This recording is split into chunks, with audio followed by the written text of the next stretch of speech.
नमस्कार। Stock market course for intermediates के इस थर्ड पार्ट में आपका स्वागत है। जैसे कि हमने बात की थी कि मिस्टर ओशॉग्नेसी की दो मेथड्स है, कॉर्नरस्टोन ग्रोथ और कॉर्नरस्टोन वैल्यू। तो आज हम बात करेंगे कॉर्नरस्टोन वैल्यू मेथड के बारे में। तो कॉर्नरस्टोन ग्रोथ मेथड की तरह ही कॉर्नरस्टोन वैल्यू मेथड के भी 3 क्राइटेरियाज है। पहला क्राइटेरिया ये है कि वो कंपनी एक लार्ज कैप कंपनी होनी चाहिए। देखो, जनरली जिन कंपनीज का मार्केट कैपिटलाइजेशन 70-80 हजार करोड़ से ज्यादा होता है उन्हें लार्ज कैप कंपनीज कहा जाता है। वैसे लार्ज कैप कंपनीज का कोई फिक्स क्राइटेरिया नहीं है, तो इस पहली स्टेप में आप उन कंपनीज को चुन सकते हो जिनका मार्केट कैपिटलाइजेशन 70-80 हजार करोड़ से ज्यादा है। दूसरी स्टेप ये है कि उस कंपनी का कैश फ्लो पर शेयर मार्केट एवरेज से ज्यादा होना चाहिए।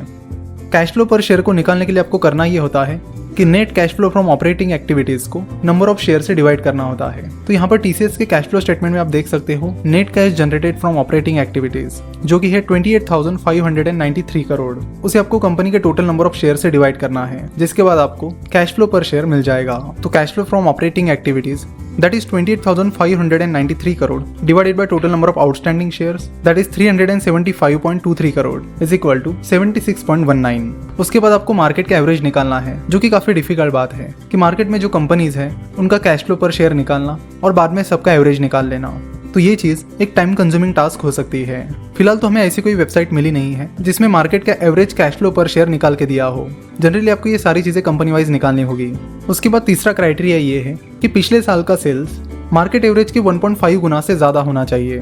तो ये चीज आप कर सकते हो कि उस इंडस्ट्री की या फिर मार्केट की कुछ कंपनीज को उठा के उनके सेल्स की टोटल कर लो और उसमें जितनी कंपनीज की टोटल आप कर रहे हो उस नंबर से उस चीज को डिवाइड कर दो। तो सेल्स का मार्केट एवरेज निकालना वैसे आसान है, उसे आप थोड़ा बहुत टाइम अलोकेट करके निकाल सकते हो। तो यह है मिस्टर ओशॉग्नेसी के कॉर्नरस्टोन वैल्यू के 3 क्राइटेरियाज। तो जो कंपनीज इन तीनों क्राइटेरियाज को क्रैक करेगी उन कंपनीज के शेयर प्राइस ने पिछले 1 साल में कैसे परफॉर्म किया है उसके अनुसार अरेंज करना होगा। लेट से पिछले 1 साल में किसी कंपनी की शेयर प्राइस 40% से बढ़ी है और बाकी सारी कंपनीज की शेयर प्राइस 40% से कम से बढ़ी है, तो जिस कंपनी की शेयर प्राइस पिछले साल 40% से बढ़ी है वो सबसे ऊपर आएगी। और इसी तरह सीक्वेंस वाइज आपको कंपनीज को लगाना है और उनमें इन्वेस्ट करना है। तो मिस्टर ओशॉग्नेसी की कॉर्नरस्टोन वैल्यू मेथड भी आपको screener.in पर मिल जाएगी। आप screener.in पर जाकर स्क्रीन पर क्लिक कर लीजिए और यहाँ पर ओशॉग्नेसी टाइप कर लीजिए या फिर शॉग्नेसी टाइप कर लीजिए, सर्च बॉक्स पे क्लिक कर लीजिए। उसके बाद नीचे यहाँ पर ओशॉग्नेसी फॉर्मूला पार्ट 1 उस पर क्लिक कर लीजिए। तो ये है कॉर्नरस्टोन वैल्यू मेथड। उसका क्राइटेरिया आपको यहाँ पे दिखने मिलेगा। तो यहाँ पे दिया है कि मार्केट कैपिटलाइजेशन 10,000 करोड़ से ज्यादा होना चाहिए, but according to O'Shaughnessy market capitalization के अनुसार वो कंपनी लार्ज कैप कंपनीज होनी चाहिए। तो यहाँ पर 10,000 के बजाय आप 70-80 हजार रुपए कर लोगे तो बेहतर रहेगा। उसके बाद यहाँ पर दिया है net cash flow last year divided by number of equity shares 1 से ज्यादा होना चाहिए।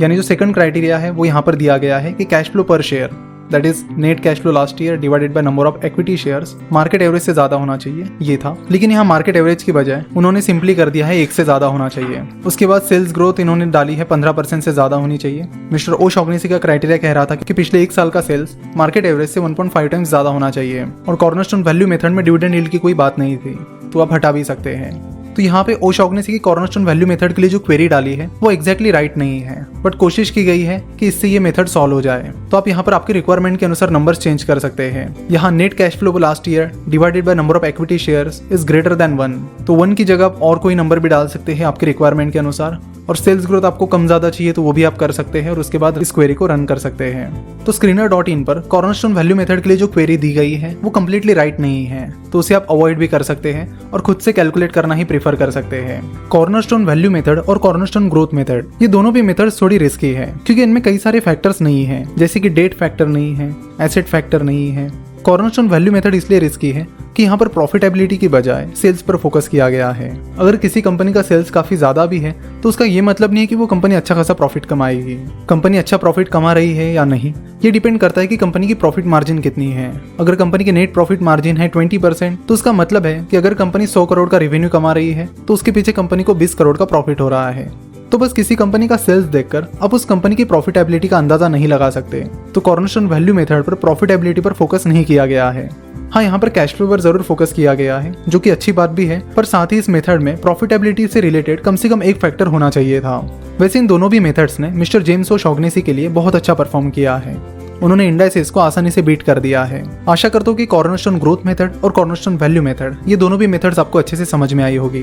वैसे ये मेथड्स काफी इंटरेस्टिंग है और इनका थीसिस समझने की आप कोशिश कीजिए कि क्या चीजें सोचकर इन मेथड्स को बनाया गया है, जिससे आपको अपनी खुद की स्ट्रेटेजी डेवलप करने में मदद होगी। तो अब तक हमने मेनली 2 इन्वेस्टर्स की स्ट्रेटेजीज कवर की है, मिस्टर जोएल ग्रीनब्लैट और मिस्टर जेम्स ओशॉग्नेसी। नेक्स्ट पार्ट में हम ऐसे ही सक्सेसफुल इन्वेस्टर की स्ट्रेटेजी कवर करने की कोशिश करेंगे। आज का ये लेक्चर देखने के लिए और हमसे जुड़े रहने के लिए आपका बहुत बहुत धन्यवाद।